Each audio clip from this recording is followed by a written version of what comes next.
Hi hello నమస్తే అందరికీ welcome to my channel Ganna stories world. Story చదివే ముందే ఛానల్ని సబ్స్క్రైబ్ చేసుకొని చిన్న లైక్ ఇవ్వండి. ఇక స్టోరీలోకి వెళ్ళిపోదాం. మై డియర్ రాక్షసి ఎపిసోడ్ 34. పాప పుట్టింది అని డాక్టర్ గారు పాపని తీసుకొచ్చి నీలిమ గారి చేతుల్లో పెట్టి ఆవిడ మళ్ళీ లోపలికి వెళ్ళిపోయారు. పాప అచ్చం ఆర్యన్లాగే ఉండడంతో కృతి పాపని కళ్ళ నిండా నీటితో చూస్తూ అచ్చం బావగారిలాగే ఉంది అత్తయ్య అంది. తండ్రిలాగా ఉంటే ఏం లాభంలే కృతి. తన తండ్రి ప్రేమకి నోచుకోలేకపోయింది. కూతురు కాదు, ఆ తండ్రి కూతురు ప్రేమకి నోచుకోలేకపోయాలే. నా చిన్ని తల్లిని ఎందుకనాలి? నా బంగారు తల్లి ఎంత చక్కగా ఉందో. మమ్మీని ఇప్పటి వరకు ఇబ్బంది పెట్టావా బంగారు తల్లి? మీ అమ్మ ఎదురు చూపులన్నీ నీకోసమే తెలుసా? నువ్వెప్పుడెప్పుడు తన దగ్గరికి వస్తావా, నిన్నెప్పుడెప్పుడు చూసుకోవాలి అని ఆరాటపడింది అని పాపని ముద్దాడుతూ ఉంటే కృతి కూడా పాపని జాగ్రత్తగా ఎత్తుకొని కూతుర్ని కాసేపు ముద్దాడి నాకు ఎత్తుకోరావడం లేదత్తయ్య అని భయపడుతూ ఉంటే వైభవ్ నవ్వుతూ పాపని ఎత్తుకొని నిజంగా పాపలో మొత్తం అచ్చంగా ఆర్యన్ పోలికలు కనిపిస్తూ ఉంటే ఎంత పని చేసావురా, నీ కూతురు అచ్చం నీలాగే ఉంది కదరా, ఇంత మంచి మూమెంట్స్ మిస్ అవుతున్నావు, ఎంత తప్పు చేసావో అర్థమవుతుందా ఆర్యన్ అని. కనీసం కూతురు పుట్టిందని హ్యాపీనెస్ కూడా తెలియకుండా ఎలా ఉంటున్నావురా నువ్వు అని అతడు మనసులోనే అనుకున్నాడు వైభవ్. అప్పటికి వైభవ్ వెంటనే రాఘవేంద్ర గారికి కాల్ చేసి అవంతికకి డెలివరీ అయిన సంగతి చెప్పడంతో నేను ఇప్పుడే బయలుదేరుతున్నాను బాబు అని రాఘవేంద్ర గారు హైదరాబాద్ నుండి ఊరికి బయలుదేరారు. అవంతికకి మిగిలిన ట్రీట్మెంట్ జరుగుతూ ఉంటే అప్పటికి పాపని తీసుకువెళ్ళి డాక్టర్కి చూపించి అంతా బాగుంది అనుకున్నాక నీలిమ గారు మళ్ళీ అవంతిక దగ్గరికి రావడంతో అప్పటికి అవంతికని రూమ్కి షిఫ్ట్ చేశాము అని చెప్పడంతో పాపను ఎత్తుకొని వీళ్ళు ముగ్గురు అవంతిక దగ్గరికి వెళ్ళారు. అప్పటికి అవంతిక మత్తుగా పడుకొనే ఉంటుంది. నీలిమ గారు అవంతిక దగ్గరికి వెళ్ళి అమ్మ అవంతిక ఎలా ఉందిరా అని ఆవిడ తల మీద చేయవేయడంతో మత్తుగా కళ్ళు తెరిచి పాప ఎలా ఉంది అత్తయ్య అని అడిగింది. ఇదిగో నువ్వే చూడు నీ కూతురు ఎలా ఉందో అని అవంతికకి దగ్గరగా పాపని పడుకోబెట్టారు. అవంతికకి కళ్ళల్లో నీళ్లు గిర్రన తిరిగాయి. ఎందుకంటే పుట్టిన పాప అయినా తనని చూస్తే ఎవరైనా చెప్పగలరు మొత్తం అచ్చంగా తండ్రి పోలికే అని. పాపను చూసిన వెంటనే అవంతిక ఏడుస్తూ ఉండడంతో నీలిమ గారు అవంతిక కన్నీళ్లు తుడిచి నీ బిడ్డ కోసమే చూసావు కదా ఇన్ని రోజులు, ఇప్పుడు నీ కూతురు నీ దగ్గరికి వచ్చాక ఇలా ఏడుస్తావా? ఏడవకూడదమ్మా అని పాపని అవంతిక పక్కన పడుకోబెట్టి ఎలా ఉందిరా నీకు అని అడిగారు. అవంతిక తలకి క్లాత్ కడుతూ పొట్టంతా నొప్పిగా ఉంది అత్తయ్య, ఇప్పటి వరకు తెలియలేదు కానీ ఇప్పుడు పెయిన్ తెలుస్తుంది అని అంది అవంతిక బాధగా. తగ్గుతుందమ్మా, ఏం కాదు అని నీలిమ గారు అవంతిక పక్కన కూర్చున్నారు. వైభవ్ అవంతికని పాపని ఒకసారి చూసి నేను ఇక్కడ ఉండడానికి అవసరమైనవి ఇంటికి వెళ్ళి తీసుకొస్తానే, మీ అక్క పాప జాగ్రత్త అని కృతికి జాగ్రత్తలు చెప్పి వైభవ్ ఇంటికి వెళ్ళాడు. కృతి కూడా వాళ్ళ అక్క దగ్గరికి వచ్చి ఇప్పుడు ఎలా ఉంది అక్క నీకు అని వాళ్ళ అక్క తల మీద ముద్దు పెట్టుకొని పాప చాలా బాగుంది తెలుసా అని అంది సంతోషంగా.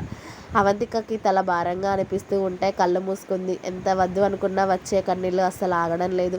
ఇంత సంతోషమైన మూమెంట్లో ఆర్యన్ లేడు అన్న విషయం ప్రతి సెకండ్కి ఒకసారి ఆమెకు గుర్తొస్తూనే ఉంది. ఎక్కడ ఉన్నారు ఆర్యన్ గారు, మీరు నాన్న అయ్యారు, మీరు మనకి పాప పుట్టింది అని తన మనసులో తనే చెప్పుకుంటూ ఉంది. అవంతిక కళ్ళు మూసుకున్నా కూడా ఆమె కన్నీళ్లు కారిపోతూ ఉన్నాయి. నీలిమ గారు కృతి అవంతికను చూసి చాలా బాధపడ్డారు. మత్తుగా తాగి ఇంట్లో పడుకున్న ఆర్యన్ బెడ్ మీద నుండి సడన్గా అవంతిక అని అరుస్తూ లేచి చుట్టూ చూసి తల పట్టుకొని ఎలా ఉన్నావే, నీకు డెలివరీ అయినట్టు కల వచ్చింది నాకు అని తల పట్టుకొని కూర్చున్నాడు. ఎక్కడ ఉన్నారు ఆర్యన్ గారు, ఏం చేస్తున్నారు? మీకు నేను మన పాప గుర్తుకు రావట్లేదా? అసలు ఒక్కసారైనా తలుచుకున్నారా నన్ను ఇంట్లో నుండి బయట అడుగుపెట్టినప్పటి నుండి? ఎందుకు ఇంత మొండిగా తయారయ్యారు ఆర్యన్ గారు అని అవంతిక తనలో తనే కుమిలి కుమిలి ఏడుస్తూ ఉంటుంది. నీలిమ గారు అవంతికని అలా చూసి బాలింతవి, అలా ఏడిస్తే తలనొప్పి లేస్తుంది, ఇలాంటప్పుడు జాగ్రత్తగా ఉండాలి, అంటే అప్పుడు ఏమైనా పెయిన్స్ వస్తే మళ్ళీ త్వరగా పోవు, అర్థమైందా? నీ పాప గురించి ఆలోచించాల్సిన సమయం ఇది, ఎవరి గురించో కాదు, అర్థమైందా? ఏడవకు అని అవంతికని హత్తుకొని ఆమెను ఓదార్చి అవంతికకు కాసిన్ని పాలు తాగించి పాప పడుకున్నాక పాపని అవంతిక పక్కన వేసి కాసేపు రెస్ట్ తీసుకోవాలి ఇక నువ్వు అని అవంతిక పడుకునే వరకు అక్కడే ఉండి బయటికి వచ్చారు నీలిమ గారు. అప్పుడే బయటికి వెళ్ళిన కృతి వైభవ్ ఇద్దరు పాపకి అవంతికకి కావాల్సిన సామానాన్ని తీసుకువచ్చి నీలిమ గారికి చూపిస్తూ పాప పడుకుందా అత్తయ్య అని అడిగింది కృతి. ఇప్పుడే పడుకున్నారా తల్లి కూతుర్లు కానీ అవంతిక బాగా ఏడుస్తుంది. ఎవరికైనా ఈ టైంలో భర్త పక్కన ఉండాలి అని కోరుకుంటారు కానీ తను ఆ సంతోషానికి నోచుకోలేదు కదా. ఆర్యన్ గుర్తొచ్చి ఏడుస్తున్నట్లుంది. తనని అలా చూస్తే నాకే బాధగా అనిపించింది అని చెప్తారు నీలిమ గారు. అవంతిక పెయిన్ చూసి అందరికీ బాధగా అనిపిస్తుంది. ఇక రాఘవేంద్ర గారు ఉదయం కల్లా హాస్పిటల్కి చేరుకొని అవంతికని మునిమనవరాల్ని చూసి సంతోషపడుతూ ఉంటారు. నా బంగారు తల్లి, అచ్చం మీ నాన్నలాగే ఉన్నావా అమ్మా? కానీ వాడికి ఆ అదృష్టం లేదు నిన్ను చూసుకునే అంత. పోనివ్వలే తల్లి, నీకు మేమందరం ఉన్నాం కదా అని మనవరాల కోసం తీసుకువచ్చిన బంగారు గొలుసుని మనవరాలి మెడలో వేసుకొని మురిసిపోతూ ఉంటారు రాఘవేంద్ర గారు.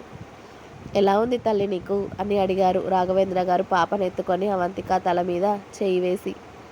బాగున్నాను తాతయ్య, ఆయన ఎలా ఉన్నారు అని మొదటిసారి అవంతిక నోరు తెరిచి అడిగింది ఇన్ని నెలల్లో. ఉన్నారులే అమ్మ పేరుకి, వాడి గురించి వదిలే. ఈ సంతోషకరమైన విషయంలో వాడి గురించి ఎందుకులే.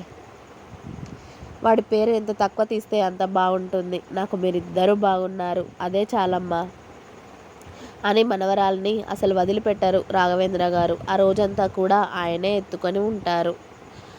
ఒక ఏడ్చినప్పుడు మాత్రమే పాపని అవంతిక చేతికి ఇస్తూ.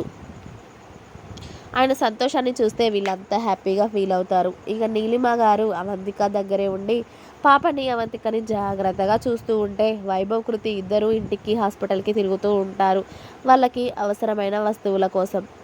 వంట చేసి తీసుకొస్తాను అత్తయ్య నేను, బయట ఫుడ్ ఎందుకులే అని కృతి వైభవ్ మళ్ళీ ఇంటికి వెళ్ళారు. ఇక పని వాళ్ళకి వంట చేయమని చెప్పి కృతి వచ్చి రెడీ అవుతూ ఉంటే వైభవ్ కృతి రూమ్లోకి వచ్చి ఆమె రెడీ అవుతుంటే ఆమెను వెనుక నుండి హత్తుకున్నాడు. ఏంటి సార్ ఇలా దొంగలా వచ్చారు అని నవ్వింది కృతి నుదుటిన బొట్టు పెట్టుకుంటూ. మీ అక్క డెలివరీ అయిపోయింది కదే, ఇక మన పెళ్లి గురించి ఆలోచిస్తావేమో నువ్వు అని అన్నాడు వైభవ్. అక్కడ డెలివరీ అయితే అయిపోతుందా? అక్క జీవితం ఒక గాడిలో పడుద్దా? అక్క బావని ఒకటి చేయొద్దా మనం అని అంది కృతి. వాడు అవంతిక దగ్గరికి వస్తాడు అని నువ్వు అనుకుంటున్నావా అని అడిగాడు వైభవ్. బావగారు అక్క దగ్గరికి వస్తారు అన్న నమ్మకం నాకు కూడా లేదు, కానీ అక్క జీవితం కూడా సంతోషంగా ఉంటే చూడాలనుంది వైభవ్ నాకు అని అంది కృతి. ఇన్నేళ్ళు అవుతుంది మీరిద్దరు ఇంటికి బయటకు వచ్చి, కనీసం ఇన్ని రోజుల్లో వాడు మీరు ఎక్కడ ఉన్నారు అని కూడా కనుక్కోలేదు. అంటే అర్థం అవ్వట్లేదా వాడికి అవంతిక అక్కర్లేదని? అందుకే వాడు మళ్ళీ మునుపటి వేషాలు వేస్తూనే తిరుగుతూ ఉన్నాడేమో, భార్య పిల్లలు వద్దు అని. ఎవరికి తెలుసు, వాడు అలాగే జీవించాలి అనుకున్నప్పుడు వాడిని బలవంతం చేసి మనం మీ అక్క దగ్గరికి తీసుకురాలేం కదా అన్నాడు వైభవ్.